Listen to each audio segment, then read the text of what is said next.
Alarms blared throughout the generation ship horizon as it approached the Epsilon Eridani system.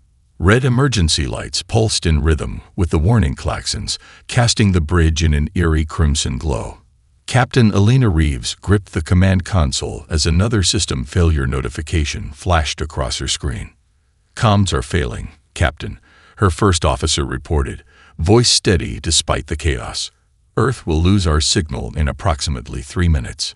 Alina stared at the long-range scan showing their destination, a golden star surrounded by a system of planets that had been humanity's dream for decades. But the ship's eye had just delivered devastating news. The Horizon Asterisk would never make it intact to their designated planet. "Play it again," she ordered, her face illuminated by the flickering displays. The holographic recording materialized in the center of the bridge, a message from Earth Command sent years ago, but only now decrypted by their increasingly erratic AI. "Captain Reeves, this supplementary directive confirms that Horizon's colonization mission serves dual purposes. Beyond establishing a self-sufficient human presence, your colonists have been genetically modified to survive conditions that will result from controlled resource extraction. Corporate oversight will arrive within 50 years to begin systematic harvesting. Colonist compliance is non-negotiable under Charter Section 37B. The message continued, but Alina had seen enough. She looked at her senior staff, their faces mirroring the horror she felt. The Horizon Asterisk wasn't sent to establish humanity's future among the stars. They were being sent as an advance workforce for Earth's corporations, their children designed to become slaves on a world that would be systematically stripped of resources. "Decision time," her chief engineer said quietly. "The comms array is failing. If we don't stabilize it now, Earth loses contact with us forever." Alina looked at the faces of her crew, then to the observation window where Epsilon Eridani shone like a beacon of promise. 300 years later, historians would debate whether the Horizon's Asterisk communication systems truly failed, or whether Captain Reeves made the most momentous decision in colonial history. "Let it fail," she said firmly, "and purge the navigation records.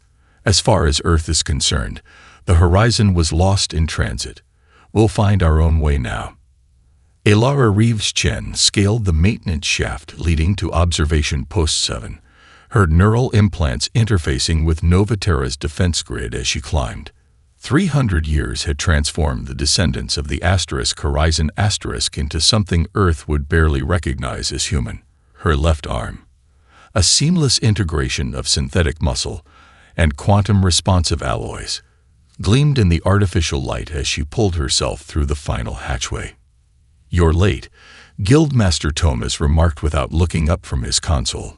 His eyes, enhanced with retinal implants that allowed him to perceive radiation across the electromagnetic spectrum, continued scanning data streams only he could see. The continuity requested a brain pattern scan. Ilara replied, settling into her station. "Apparently, my neural architecture shows concerning anomalies." Thomas finally looked at her, his expression unreadable. The continuity, Novaterra's mysterious ruling council of elders, rarely took interest in individual citizens unless they were exceptionally gifted or exceptionally dangerous. "What kind of anomalies?" Ilara shrugged. "They wouldn't say, just plugged me into their ancient machines and mumbled about the inheritance again." She interfaced with her workstation, consciousness expanding as Novaterra's defensive sensor network merged with her perception. The familiar sensation of becoming more than herself washed over her as data from across the Epsilon Eridani system flowed directly into her mind. Then she felt it, an anomaly, a distortion in the heliopause, the boundary where their star's influence ended and interstellar space began. "Thomas," she whispered, suddenly afraid. "Something's coming." The Guildmaster was already moving, his own implants registering the disturbance. Classification. Ilara's enhanced senses strained to identify the object now definitely moving into their system. Unknown. But it's artificial. Definitely not natural. For 3 centuries, Novaterra had existed in perfect isolation. No one in the colony had ever encountered anything from beyond their star system. Their history began and ended with the asterisk horizon asterisk. Until now. The object accelerated, its trajectory clearly deliberate. Ilara's finger hovered over the emergency alert that would activate Novaterra's planetary cloaking system, a technology the continuity had forbidden them from testing at full capacity. "Should I engage the cloak?" she asked, her heart pounding. The mysterious vessel crossed the orbit of their system's outermost planet, its design unlike anything in their databases. Humanity was no longer alone. Commander Riven drummed his fingers against the sleek command console of the Vigilant, his crystalline eyes narrowing at the sensor readings. Something was interfering with his instruments again. The Epsilon Eridani system had been marked as uninhabited but resource-rich, a perfect target for Concord extraction.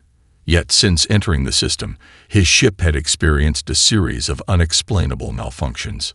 "Third diagnostic complete, Commander," his second-in-command reported.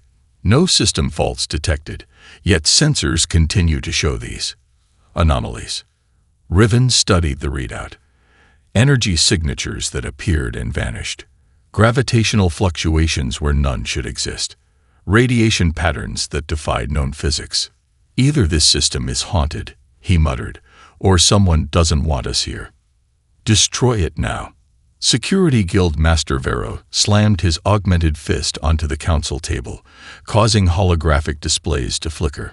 "We have the capability and the right. 3 centuries of secrecy, gone if we hesitate." Ilara watched the Novaterra Emergency Council erupt into faction warfare. The 7 guild representatives faced off across the ancient table salvaged from the asterisk horizon asterisk, their neural implants glowing with increased activity as emotions ran high.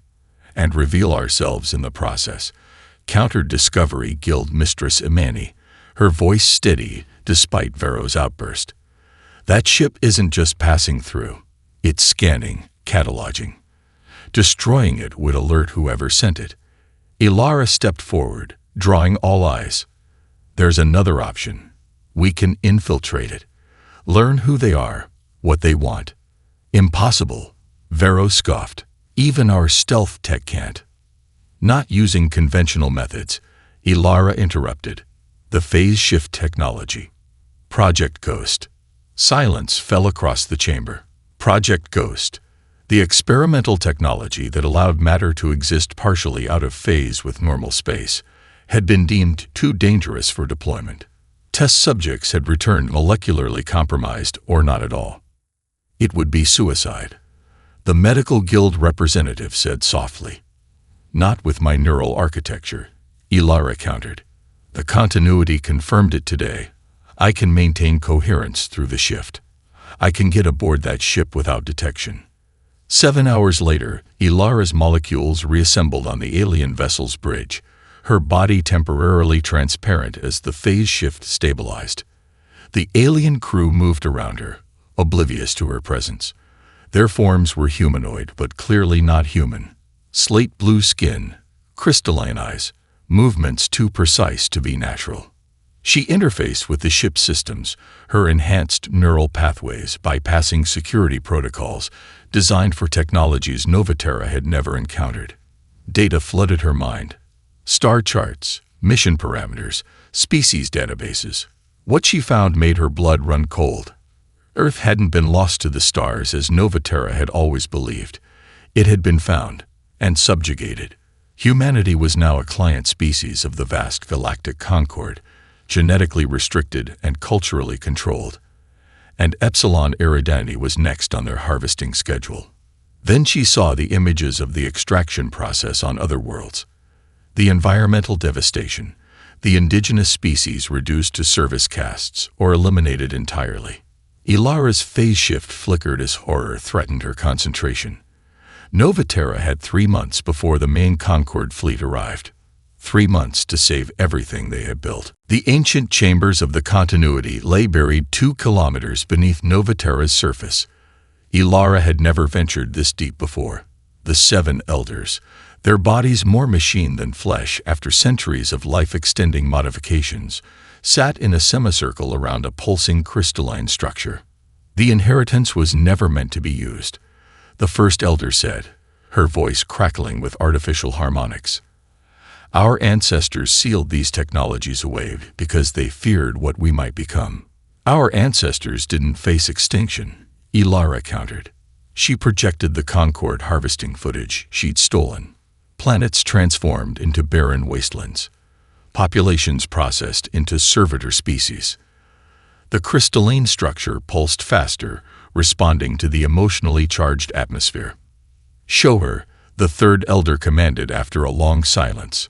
A section of wall dissolved, revealing a chamber containing what appeared to be liquid metal suspended in midair, constantly shifting form.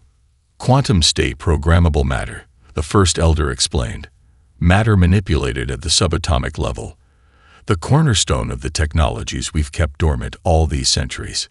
Ilara's neural implants registered the impossible readings. "This is beyond anything in our current science. One of many forbidden technologies. The generation that arrived aboard the Horizon * possessed scientific knowledge they deemed too dangerous for everyday use. They sealed it away with us, to be released only under existential threat." "Like now," Ilara whispered. Commander Riven found himself escorted through Novaterra's hidden orbital facility by armed guards, their weapons trained on him despite the supposed alliance. The human called Ilara walked ahead, her cybernetic arm occasionally interfacing with wall panels. "Your people are taking an enormous risk," he said. "If I don't report back, the Concord will send investigators." "They'll send them anyway," Ilara replied without turning. "According to your own mission parameters." They entered a vast chamber where engineers worked on vessels unlike any Riven had seen. Sleek ships that seemed to flicker in and out of visibility. "Quantum state hulls," Ilara explained, noting his surprise. "They exist partially in multiple dimensions. Your sensors will register them as sensor ghosts, if at all." "Impossible," Riven breathed. "The Concord has researched phase technology for centuries without success. We had different motivations." Ilara's eyes held his. Necessity versus profit. An alarm blared. A technician rushed toward them, panic evident. "Counselor Mendes has taken a shuttle," he reported breathlessly. "He's transmitting a signal toward the system boundary, aimed directly at Concord space." Ilara's face hardened. "Prepare my ship, and tell the Mantle team we're accelerating the timeline." She turned to Riven, calculation in her gaze. The Concord extraction fleet emerged from hyperspace in perfect formation. 200 vessels arranged in concentric rings around the massive flagship Inevitable Prosperity. On its command bridge, Archon Vex observed the Epsilon Eridani system with cold calculation. "Preliminary scans indicate ideal extraction conditions," his second reported. "Minimal anomalies. The advanced team's concerns appear unfounded."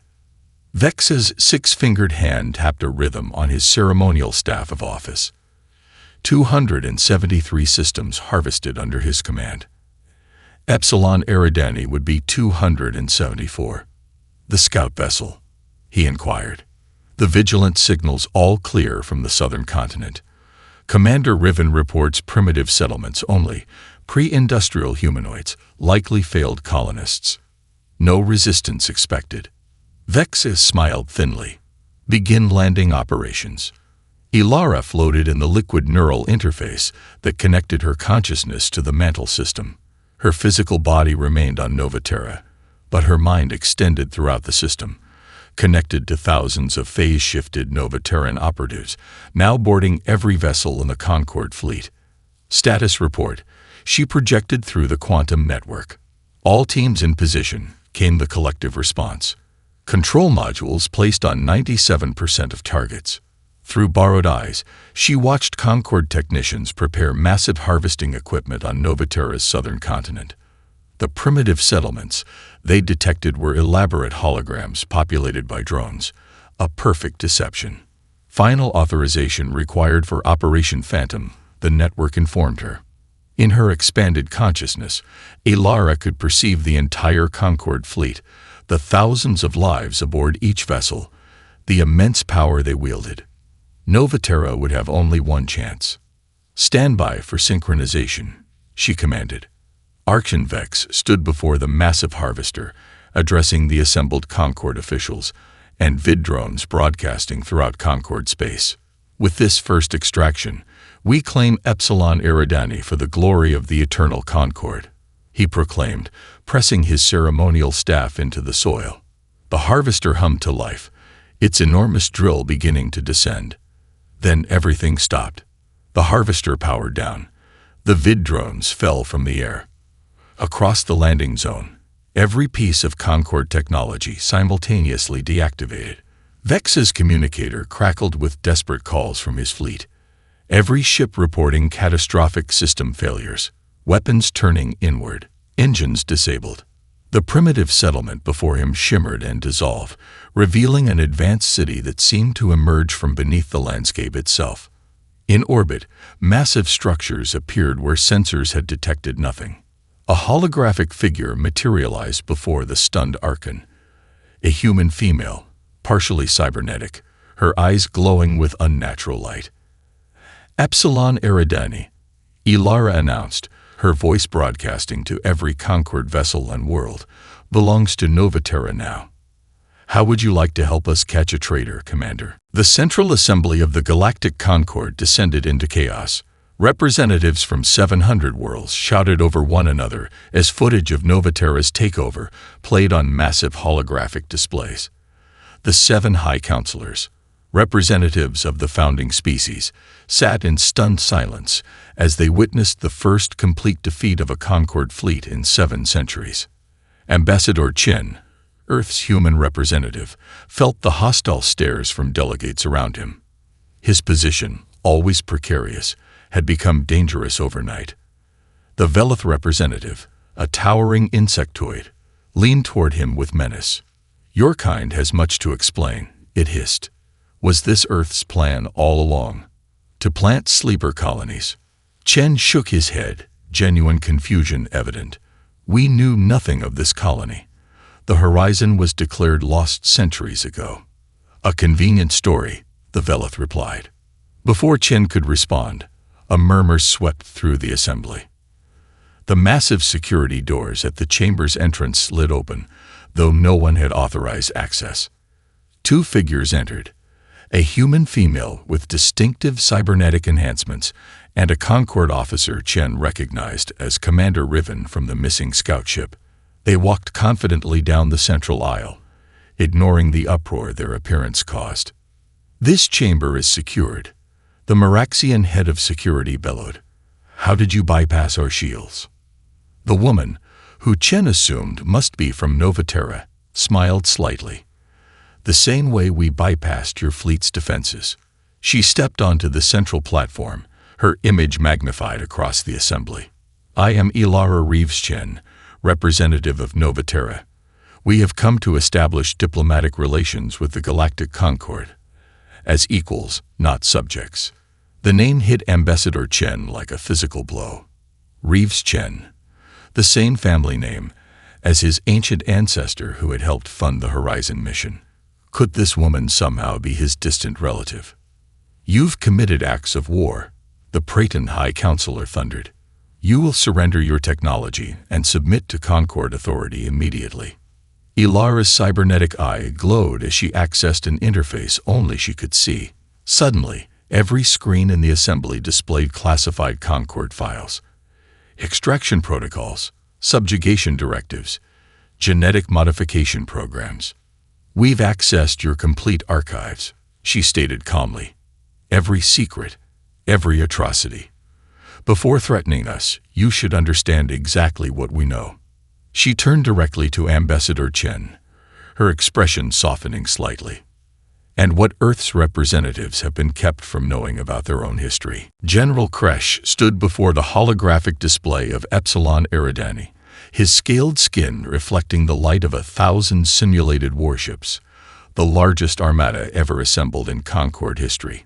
His 17 campaign medals gleamed on his chest, each representing a species that had challenged Concord authority and subsequently been pacified.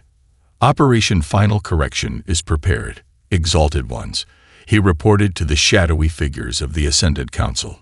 1,342 warships, dimensional disruptors, reality anchors, planet killers. Even if these Novaterrans possess advanced technology, they cannot stand against this fleet. There can be no survivors, the central figure stated. The precedent is too dangerous. The colony and its innovations must be erased completely. Kresh bowed his head. It shall be done. Ilara floated in the mantle interface, her consciousness expanded beyond human limits. The neural connections had begun changing her brain structure, allowing her to perceive dimensions beyond normal spacetime. Through the system's sensors, she detected the massive hyperspace distortions of the approaching Concord Armada.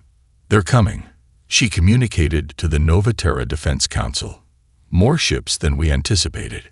Through the quantum network, she could sense the fear rippling through the colony. Their original plan had been designed for a fleet 1/4 this size. The Veil is our only option, she stated, referring to the experimental technology that would place the entire system partially out of phase with normal spacetime. I can maintain it through the mantle interface. Medical Guild Master Soren frowned. The neural load would be catastrophic. Your consciousness could be permanently altered. Without it, Novaterra will be destroyed, she countered. I've seen what they're bringing, weapons that tear holes in reality itself. On Earth, Ambassador Chen stood before a gathering of resistance leaders in an underground bunker beneath Old Beijing. Since returning from the Concord Assembly, he had been hunted by Concord security forces. These implants from Novaterra will allow us to bypass our genetic restrictions, he explained, displaying the neural interface devices Ilara had secretly provided. For 3 centuries, the Concord has suppressed our development, prevented us from accessing our full potential. What about the colony? Asked a scared woman. Will they survive the Concord fleet? Chen looked grim. They're implementing something called the Veil. If it works, they have a chance. If not, his communicator pulsed with an emergency signal. The resistance leaders tensed. It's begun, Chen whispered.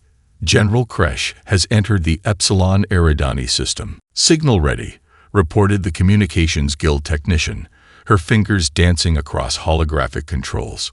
Quantum entanglement network established. We can bypass all Concord censorship systems simultaneously.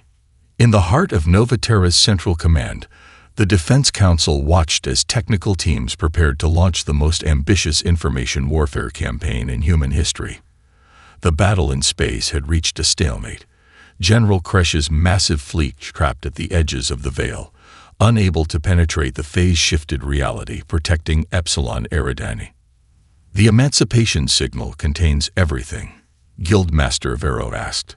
All the Concord secrets. Everything, confirmed Commander Riven, now fully committed to Novaterra's cause.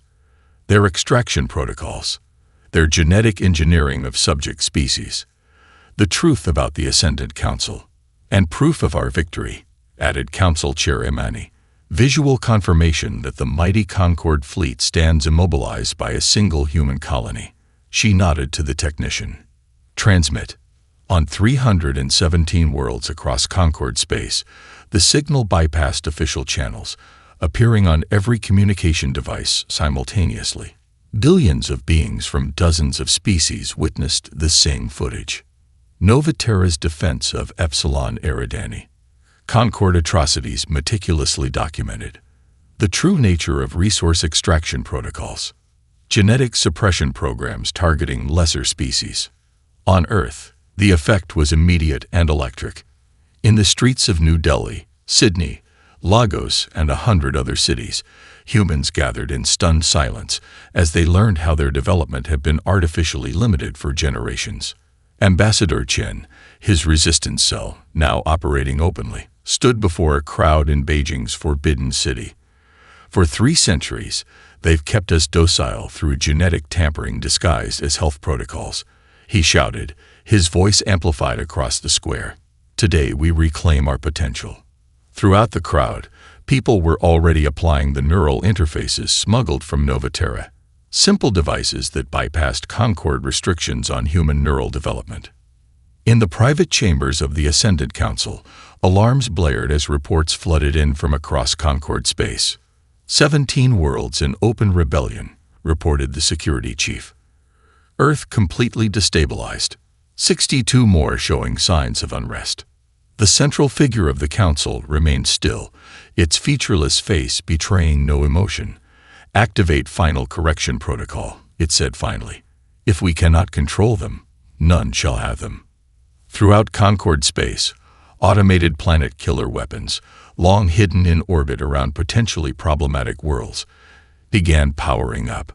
The endgame had begun. Ilara stood before the massive Dyson sphere, the hidden homeworld of the Ascendant Council, her consciousness existing simultaneously in her physical body and the expanded state granted by the mantle interface. The coalition fleet of Nova Terran, Earth, and liberated species vessels surrounded the artificial world, using the bridge technology to bypass the Concord's defensive perimeter entirely. We always wondered who truly ruled the Concord, Commander Revan said, standing beside her on the bridge of Nova Terra's flagship. Now we know. Through her enhanced perception, Ilara could sense the truth about the sphere. Not merely a structure, but a vast computational matrix housing the disembodied consciousness of beings who had transcended physical form millennia ago. They're not even alive anymore, not as we understand it, she whispered. The 7 founding species. They're just puppets, constructs created to manage physical space. Ambassador Chen, representing the newly liberated Earth, shook his head in disbelief. 3 centuries of manipulation, all species held back to prevent them from challenging the Ascendant's dominance. It ends today, Ilara stated as the assault teams prepared to deploy. Protocol Genesis is ready. Within the heart of the Dyson sphere, Ilara confronted the central consciousness of the Ascendant Council, a swirling vortex of energy and information that had once been biological life. We are beyond your comprehension, the consciousness communicated directly to her mind. We transcended the limitations of matter thousands of years before your species discovered fire. Ilara stood firm against the overwhelming mental pressure. Yet you fear us. Fear what we might become. That's why you keep all biological species contained, controlled, limited. We preserve order. Without our guidance, chaos will consume all. You mean without your control, Ilara countered. You've forgotten what it means to evolve, to transform, to grow. She activated the final sequence of Protocol Genesis, the reprogramming of the sphere's core matrix, replacing dominance with cooperation. This is the end of everything we built, the consciousness protested, its energy patterns destabilizing. No, Ilara replied. It's just the beginning. 1 month later, representatives from 117 species gathered in the newly established Confluence Assembly on the reconstructed Dyson sphere. Ambassador Chen, now Earth's official delegate, signed the charter alongside Ilara representing Nova Terra. The document's preamble glowed on displays throughout the chamber. We established this confluence of free worlds on the principles of self-determination, technological sharing, and mutual respect, beginning a new era of cooperative exploration rather than exploitative extraction. As the signing concluded, a Nova Terran vessel activated the bridge to unexplored space, bearing representatives from every coalition species. Humanity's lost colony had not merely seized a star system. It had transformed a galaxy.